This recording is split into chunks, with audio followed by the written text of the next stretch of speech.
اگر ہم چاہتے ہیں ہمارے معاشرے کے اندر فسادات نہ ہو، جھگڑے نہ ہو، ایک دوسرے کی بدنامی نہ ہو، ہمارا معاشرہ بالکل درست طریقے سے چلتا رہے، کوئی کسی کے بارے میں بدگمانی نہ رکھے، تو پھر خدا را غیبت چھوڑ دو، جھوٹ چھوڑ دو، سنی سنائی باتوں پر یقین چھوڑ دو۔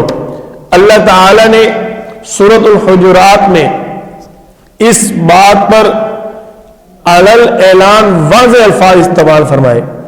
پہلے غیبت کے بارے میں اللہ تعالی نے فرمایا لا یغتب بعضکم بعضا، تم میں سے بعض دوسرے کی غیبت نہ کرو، جھوٹ نہ بولو۔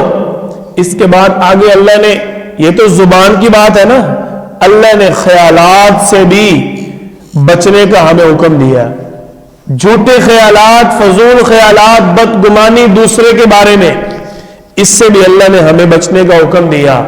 اللہ تعالی نے فرمایا یا ایھا الذین آمنوا اجتنبوا، ایمان والو بچو، کثیرا من الظن، زیادہ بدگمانی کرنے سے، ایویں نہ دوسرے کے بارے میں فضول سوچتے رہا کرو، فلاں بندہ اس طرح کا ہے، اس کی حرکات اس طرح کی ہے، یہ ادھر جا رہا ہے، یہ ادھر کیوں گیا ہے، یہ فلاں کے ساتھ مل رہا تھا، اس کو کیا مسئلہ ہے۔ اب بات اپنے ہی ذہن میں تیار کر کے تیسرے آدمی کے سامنے کر دی، فلاں شخص جو ہے وہ فلاں کے ساتھ اس طرح مل رہا تھا، اس کے ساتھ ادھر جا رہا تھا، دیکھو میں نے کہا تھا نا یہ ایسا ہی آدمی ہے۔ خدا را سنی سنائی باتیں، گھڑی ہوئی باتیں، من گھڑت باتیں، جھوٹ، غیبت نے، تہمت نے، الزام نے ہمارے معاشرے کو بگاڑ کے رکھ دیا۔ کتنا بڑا نقصان ہے۔ بیٹی بابی کے بارے میں جتنا مرضی بڑا جھوٹ بولے، جتنا مرضی چھوٹا جھوٹ بول لے، ماں کہتی ہے میری بیٹی نے حدیث سنائی ہے۔ کیوں جی ایسے مزاج نہیں ہے؟ اسی لیے تمہارے گھروں میں بگاڑ ہے۔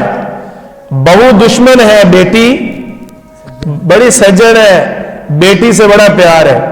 ایک کام بہو کرتی ہے تو وہ غلط ہے، وہی کام بیٹی کرے تو سبحان اللہ میری بیٹی بڑی اچھی ہے۔ ایک بات بہو کر رہی ہے، وہی بات اگر بیٹی کرتی ہے بہو کے بارے میں تو بیٹی کی بات فوراً سن لی جاتی ہے۔ یہ ہے بدگمانی، یہ ہے الزام، یہ ہے تہمت، سنی سنائی باتیں ادھر سے ادھر اور ادھر کی ادھر کرنا۔ آپ صلی اللہ علیہ وسلم نے چغل خور پر لعنت فرمائی ہے۔ امام شافعی رحمۃ اللہ علیہ کے بارے میں آتا ہے ایک شخص حدیث بیان کرنے میں انتہائی مضبوط تھا۔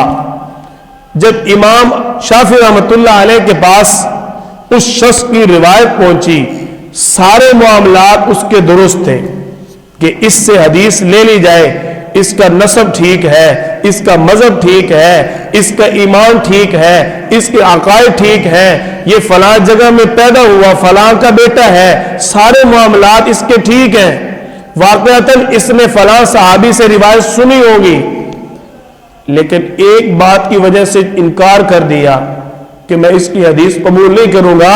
وہ شخص چغل خوری کیا کرتا تھا۔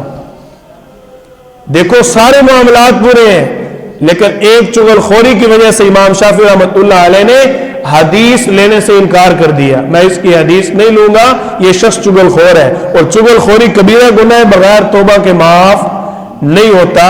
ہم تو سارا دن ادھر کی ادھر، وہاں کی یہاں، سارا دن یہی کچھ تو کرتے ہیں ہم۔